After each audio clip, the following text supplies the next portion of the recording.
Assalamualaikum, halo cinggu-cinggu semua, selamat datang kembali di Tale of Tale. Jadi di video kali ini kita akan ngomongin sebuah film yang nyeritain tentang pembalasan dendam seorang MC yang tersakiti. Wih. Tapi bukan dia, apalagi si Lord yang satu ini. Film ini mungkin udah banyak yang nonton lah, udah pernah juga tayang di TV. Tapi karena film aksi satu ini emang sedep bener sih, greget lah. Jadi kayaknya pengen aja dibahas gitu. Yaitu filmnya judul Fabricated City. Film ini dibintangin oleh aktor top Ji Chang-wook Ajushi atau orang sono ya. Oke, seperti biasa sebelum lanjut videonya, tolong supportnya, subscribe, like, share sebanyak-banyaknya, tinggalin jejaknya di kolom komentar. Kalau ada yang mau ngomongin film atau request film atau saran film ya tinggal komen aja gitu.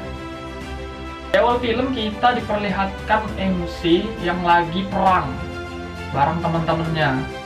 Jadi MC ini namanya Kyun-woo, tapi teman-temannya dia manggil dia Dejang. Mungkin karena dia komandannya kali ya.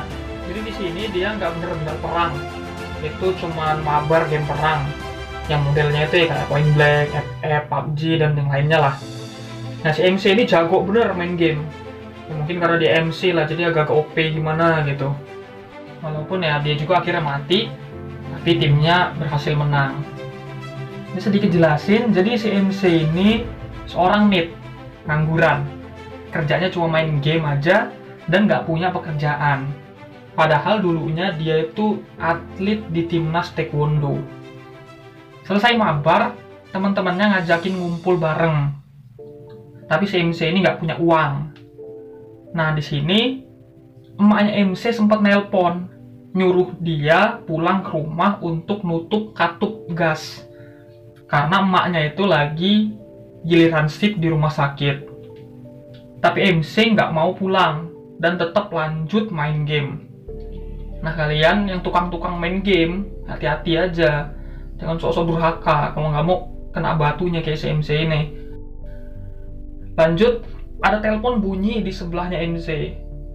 Waktu diangkat, itu suara cewek ngasih tahu kalau ponselnya itu ketinggalan. Cewek itu ngasih tahu nyuruh MC nganterin ponselnya yang ketinggalan dan akan ngasih uang imbalan. Karena lagi bokeh ya MC langsung oke-oke aja lah. Waktu MC nganterin ponsel ke alamat yang dituju, pintu rumahnya itu nggak kekunci. Jadi MC masuk, nah ngeliat ada cewek lagi di kamar mandi. Si cewek nyuruh MC naruh HP-nya dan ngambil uang imbalannya di lantai 2. Pagi harinya, waktu MC lagi tidur, tiba-tiba dia digerebek, ditangkap polisi dengan tuduhan pemerkosaan dan pembunuhan anak di bawah umur. Seluruh bukti-bukti pembunuhan ngarah ke MC. Bahkan ada pisau berdarah dalam rumahnya MC. Di lokasi kejadian ada sidik jarinya MC, ada spermanya MC, dan lainnya. Emaknya MC diarahin oleh polisi ke seorang pengacara. Datanglah dia ke pengacara rambut legend. Tapi pengacara nyuruh emaknya MC buat nyerah biar hukumannya lebih diringankan. Emang susah berurusan sama orang-orang rambut legend kayak gini. Singkat cerita, masuklah MC ke penjara. Dia dijatuhi hukuman penjara seumur hidup. Di dalam penjara, MC udah diincar sama tahanan lain yang namanya Madoksu. Dah dibulilah dia, diseret, dipukulin, bahkan sampai direnggut keperawanannya. Main ngomong kasar ya nggak enak. Dan itu membuat rusak mentalnya MC. Sama MC yang datang ngunjungin, ngelihat anaknya yang kayak gitu ya sedih. Dia juga janji gimana pun caranya bakal sekuat tenaga ngeluarin MC dari penjara. Cerita MC udah mulai terbiasa hidup di dalam penjara.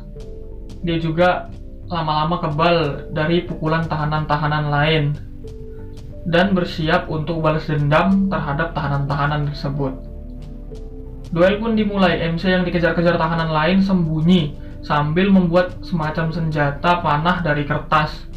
Satu persatu musuhnya ditembak, dan dia dengan mudah mengalahkan Madoksu, yang mulai OP lah.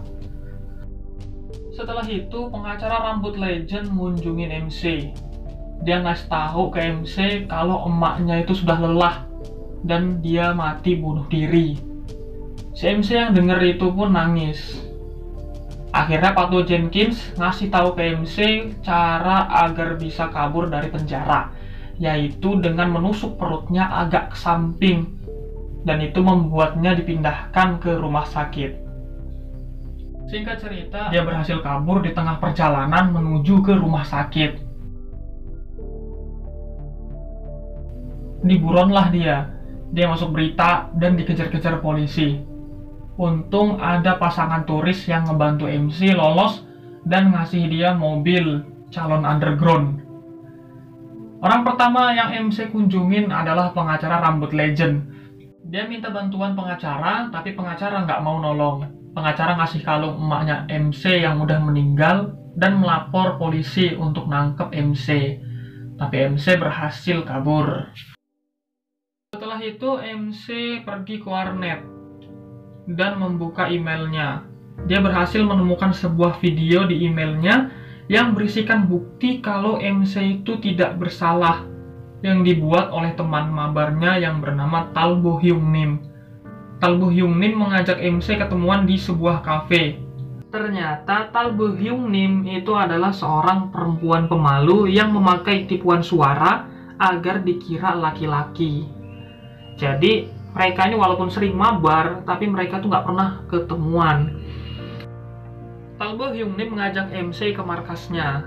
Ternyata Talbo Hyung Nim juga ngundang sekuat mabar yang lainnya, yaitu Raja Retas Yongdosa, Sniper Demolition, Assault Yongbek Wime, dan juga yang tidak bisa hadir pasangan Ompie. Mereka semua berjanji akan membantu MC untuk membersihkan namanya. Operasi pun dimulai. Talbo Hyung Nim nemuin kasus yang serupa dengan MC. Dari CCTV yang dia retas, ada keanehan di setiap kasusnya, yaitu selalu ada mobil box di sana. Saat dicari alamat dari mobil box tersebut, ternyata ada pada sebuah tempat mobil rongsokan. Akhirnya MC dan Demolition memutuskan pergi ke sana. Di lokasi, mereka berhasil menemukan mobil box yang dicari. Mereka juga melihat ada rombongan orang-orang yang berjas. MC memutuskan untuk mengikuti mereka, dan Demolition menunggu di tempat rongsokan. MC yang mengikuti sampai ke sebuah rumah. Orang-orang berjas membawa keluar peti dari rumah tersebut. Habis itu ada beberapa petugas kebersihan yang datang. Saat si MC ngintip ke dalam rumah, dia kaget ngelihat petugas-petugas kebersihan yang lagi membersihkan banyak noda darah. MC pun sempat merekam kejadian tersebut. Demolition yang sedang berada di tempat rongsokan melaporkan bahwa orang-orang berjas itu telah kembali dan mereka memasukkan peti ke dalam mobil box. Mereka juga mengganti stiker mobil dan pergi ke sebuah gedung. Raja Retas Yongdosa dan Yongbek Wime menyamar untuk meretas CCTV di gedung tersebut. Setelah berhasil meretasnya, MC masuk menuju ruangan tempat peti ditaruh. Mereka pun tahu kalau itu adalah kamar dari seorang artis terkenal. MC nemuin peti dan langsung membukanya. Si MC kaget karena tahu isi dari peti itu adalah mayat artis terkenal itu. Talbo Hyung Nim ngasih tahu ke MC kalau ada beberapa orang yang mau masuk ke dalam kamar itu. MC bersembunyi dan mengintip apa yang terjadi. Mereka pun dibuat kaget karena melihat orang-orang tersebut memalsukan bukti kematian untuk menjebak seseorang, sama seperti yang dialami oleh si MC. Dan dalang dari semua itu nggak lain adalah pengacara rambut legend. Tapi saat itu MC belum tahu. Pengacara rambut legend mempunyai sebuah ruangan rahasia yang sangat canggih. Dia meretas seluruh kota dan dia juga memiliki semua data setiap orang. Dia punya sebuah tim yang bekerja untuk menyembunyikan kejahatan seseorang.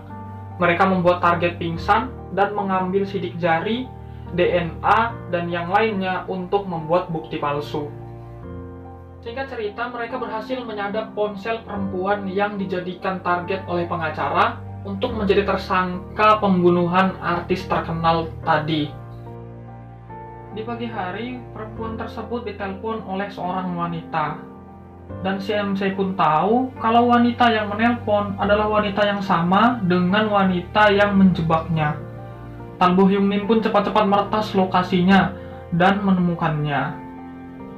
MC langsung pergi untuk menangkap wanita tersebut, tapi wanita itu berhasil kabur. Saat MC berusaha mengejarnya, tapi dia malah dikejar oleh polisi. Dia gagal dan malah tertangkap oleh Ma Dok-soo. Jadi si Ma Dok-soo ini dibebasin sama pengacara untuk nangkep dan ngebunuh si MC. Ma Dok-soo membawa MC ke sebuah gedung dan menyiksanya. Tapi Tan Bo Hyung Nim membuat panggilan palsu kepada polisi untuk menyelamatkan MC dan berhasil menyelamatkannya. MC pun kabur, namun mereka dapat terkejar oleh Ma Dok-soo. Di situ akhirnya Tan Bo Hyung Nim sadar kalau selama ini MC membawa kalung ibunya yang sudah dikasih alat pelacak. Scan berlanjut, mereka membuat drone untuk memata-matai pengacara dan mengetahui bahwa selama ini MC dipermainkan oleh pengacara dan juga mengetahui kalau ada ruang seperti berangkas besar di dalam kantornya pengacara rambut legend. Setiap MC punya cara balas dendamnya masing-masing. Operasi pun dimulai. Mereka menghancurkan lokasi pembunuhan artis yang sudah ditata oleh pengacara, menempelkan foto-foto pengacara rambut legend, dan mengusik semua bawahan-bawahan pengacara hingga rencana mereka gagal. Lalu MC menelpon pengacara. Saat sedang melakukan percakapan gila, MC menutup teleponnya. Ternyata MC mendatangi pengacara dan menghajarnya habis-habisan. Habis itu MC mencoba mengambil bukti-bukti yang ada di dalam ruangan rahasianya pengacara. Dia juga menyaksikan video ibunya dan pemalsuan bukti-bukti kasus miliknya. Saat MC sedang menyiksa pengacara ngasih tahu kalau teman-temannya MC udah pada ditangkap. Dalam waktu 15 menit kalau MC nggak balik, teman-temannya bakal mati. Ya udah, MC langsung cabut. Terus pengacara juga ngasih tahu kalau Tan Bo Hyung Nim yang bakal dijadikan target pemalsuan bukti pembunuhan artis. Di tempat lain, teman-teman MC sudah dalam keadaan diikat dan pengen ditembak oleh Ma Dok-soo. Tapi untungnya MC datang tepat waktu. MC mematikan lampu, mengeluarkan kekuatan dari dalam, menghajar Ma Dok-soo dan gengnya, dan berhasil membawa teman-temannya kabur. MC yang sedang kabur sempat terkejar Ma Dok-soo dan bawahannya yang membawa mobil Optimus. Tapi karena MC-nya OP, dia berhasil menghancurkan mobil tersebut. Belum selesai, rombongan polisi yang gantian mengejar MC, dan pengacara menjadikan MC sebagai tersangka pembunuh artis. Dengan rencananya, MC kebut kayak initial D ke stasiun TV, dengan tujuan Tan Bo Hyung Nim meretas saluran TV, menyebarkan bukti kalau sebenarnya dalang dari semua ini adalah pengacara. MC menurunkan skuadnya untuk melaksanakan tugasnya masing-masing. Mulailah battleground. Trio Demolition, Raja Retas Yongdosa dan Yongbek Wimi membuat jebakan, dan MC kita yang jadi umpan sambil mengulur waktu untuk Tan Bo Hyung Nim ngelakuin tugasnya. Mereka meledakkan mobil, memasang tali jebakan, membuat bom peledak dan jebakan-jebakan lainnya. Tanpa disadari, Tan Bo Hyung Nim malah ditangkap. MC pun berusaha menyelamatkan Tan Bo Hyung Nim, tapi sayang teman-teman yang lain ditangkap semua. MC yang mengejar Tan Bo Hyung Nim kayak Fast Furious pun dengan susah payah berhasil menyelamatkannya. Dia menurunkan Tan Bo Hyung Nim di suatu tempat. MC pergi dan dia terkepung di tengah kota oleh polisi. Lagi asik-asik lompat karena rencananya berhasil, komputer besar milik pengacara rambut legend ngadat. Ternyata flash disk yang sebelumnya dipasang oleh MC nggak dicabut dan berhasil meretas semua bukti-bukti yang ada di situ. Dengan bantuan teman mabar MC lainnya yaitu pasangan Eun Pye dan Om Pye, Tan Bo Hyung Nim berhasil meretas seluruh saluran TV dan menyiarkan bukti-bukti kalau sebenarnya pengacara rambut legend adalah dalang di balik semuanya. Pengacara ditangkap, MC pun berhasil membersihkan namanya, dan film pun selesai. Oke, bagi semuanya yang suka dengan video ini, jangan lupa di subscribe, like, dan share ke teman-temannya agar channel ini terus berkembang.